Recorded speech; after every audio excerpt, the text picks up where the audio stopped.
Hello everybody, it's Jeff here with AZ Camera Reviews, and I'm making a lot of noise because I'm messing around with all my tools and everything. I'm here with my hot water heater and I want to give you guys a tip.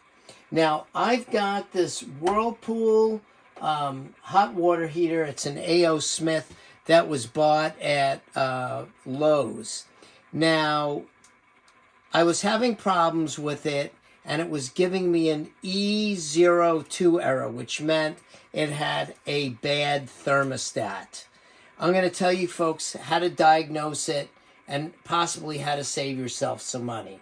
So the first thing I want to tell you about is how to find out how old your hot water heater is. Now, in the case of this Whirlpool or an A.O. Smith, right here there's a white tag, and on this tag, if you look at the serial number, you'll see there's a number here. It's 1326 on mine.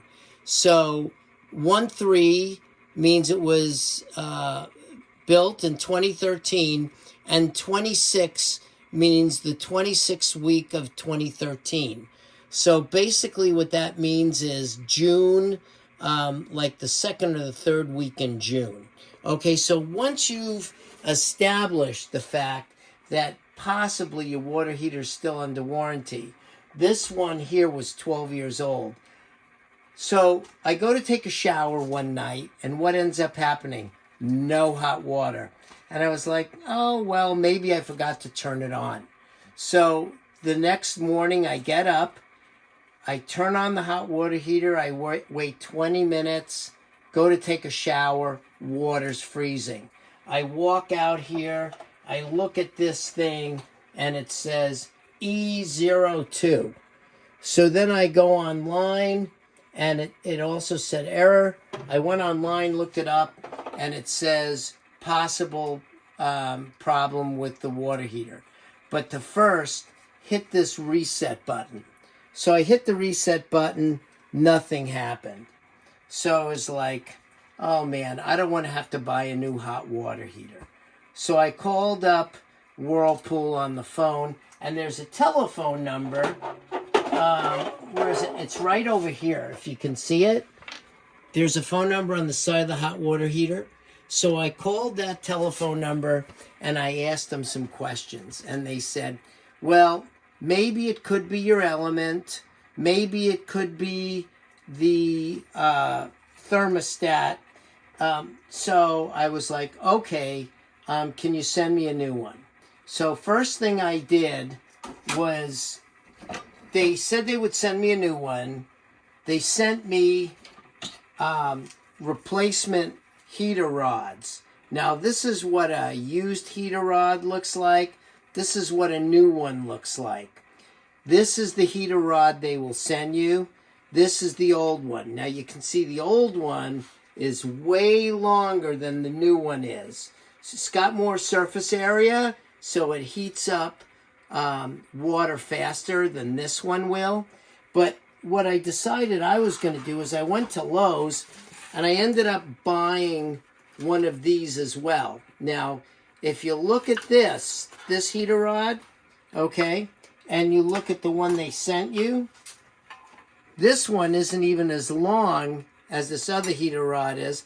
This one's 20 bucks, okay?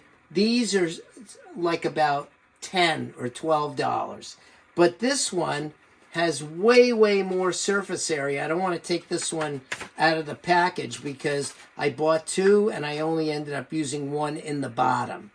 But you can see, okay, that this one is shorter than this. This one's at least twice as much surface area.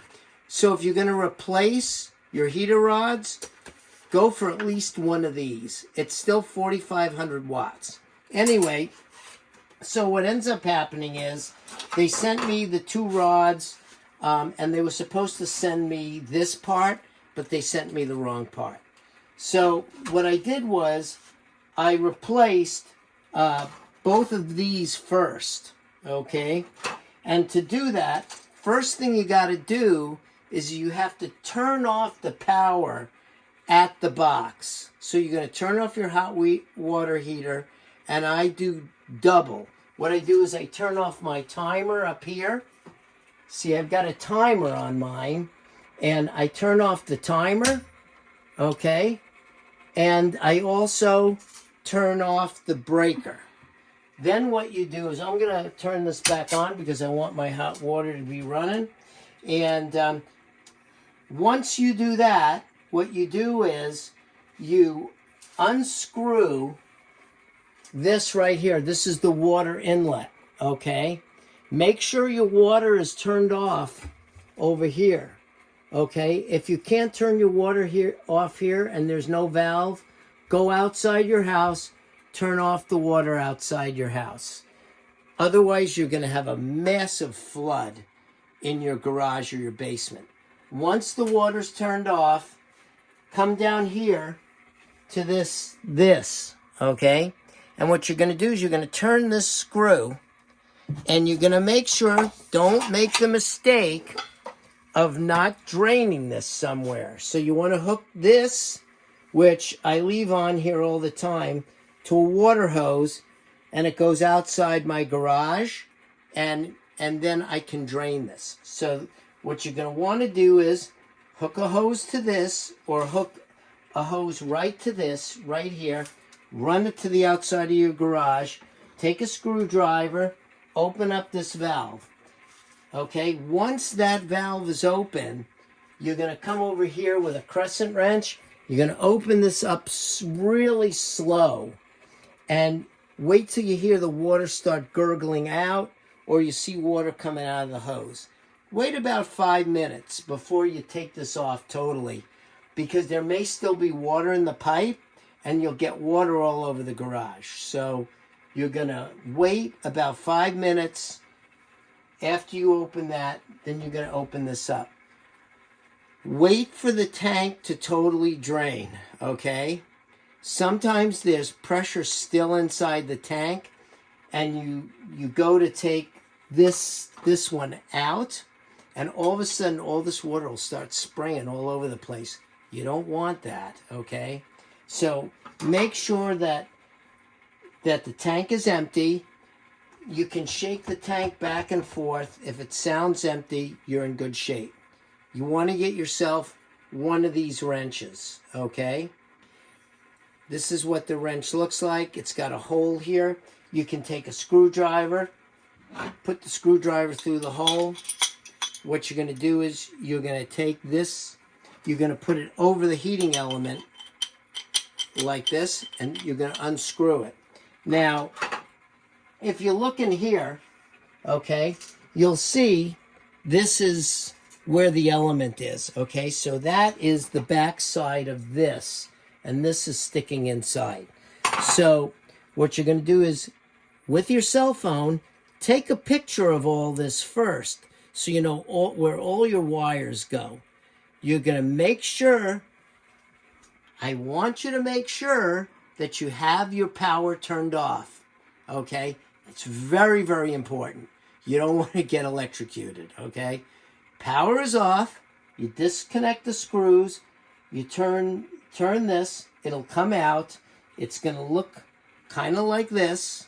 And then what you're going to do is you're going to replace that with either this one, which they will send you, or you can go and you can buy this at a Lowe's or a Home Depot, and you're going to replace that. Now, the only reason I replaced them was because they offered to send me the elements. These elements were still good, although they're a little bit corroded. And I figured as long as I had the darn thing apart, I wanted to fix everything all in one swoop. So, now that you've got both your elements replaced, this was the bad thing on my water heater, okay? That's the thermostat. Now, what you do with that is, there's a bunch of screws. There's 1, 2, 3, and then there's 2 screws down on the bottom. And like I said, you're going to take pictures of this device before you remove it. so you know where the wires go back. What you're going to do is you're going to pull the 2 wires off the top, and you're going to slide this entire apparatus up. There's this metal plate right here that it slides and it clips into. So you're going to pull that up until it doesn't go anymore, and then you're going to pull it out. So basically, it goes up, and then you pull it out. And then you make sure, okay, I'll tell you, on this one, it's, I think, a black wire on this side, a red wire on this side at the top. Then you've got a blue wire. You've got a blue and a black wire over here. You've got a ground wire. You've got another blue wire. You've got a yellow wire, okay? So you attach all those wires, push it back inside, hook up all these wires, turn it back on, and you should be good to go, okay? Just if it doesn't want to start back up and it still gives you an E02, it means that your thermistor, which is down here on the bottom, you can't really see it that well. It's right here, okay? That may need to be replaced. It's a thermistor right there. They will also send you that part if your hot water heater is still under warranty. These parts are not cheap if it's not under warranty. I would say if you had to go out and buy all the parts, if it's over $200 and you've had the water heater for 12 years, I just buy myself a new hot water heater, because chances are you're not going to have a lot of time left. But if the water heater fails while you still own the water heater and it's still under warranty, as long as they're going to send you a brand new thermostat and it's under warranty, I would replace it all and then wait until the thing goes bad on you and then just put in a new hot water heater. So I'm hoping that this was somewhat helpful. If you have any questions, leave a message down below, and I'll try to answer your questions. I am not a plumber. I am not a home handyman. I'm just Joe Average homeowner. And I try to help people out and give them a little bit of guidance. So remember this one thing. Turn off the electricity when you're doing this, okay? Number 2, take a photo of everything you have inside the water heater before you decide to dig into it and take it apart. And the third thing, please like us, please share us, please give us a thumbs up, and hit that subscribe button down below so we can keep bringing you videos like this. Until next time, I'm Jeff with AZ Camera Review saying, have a good day.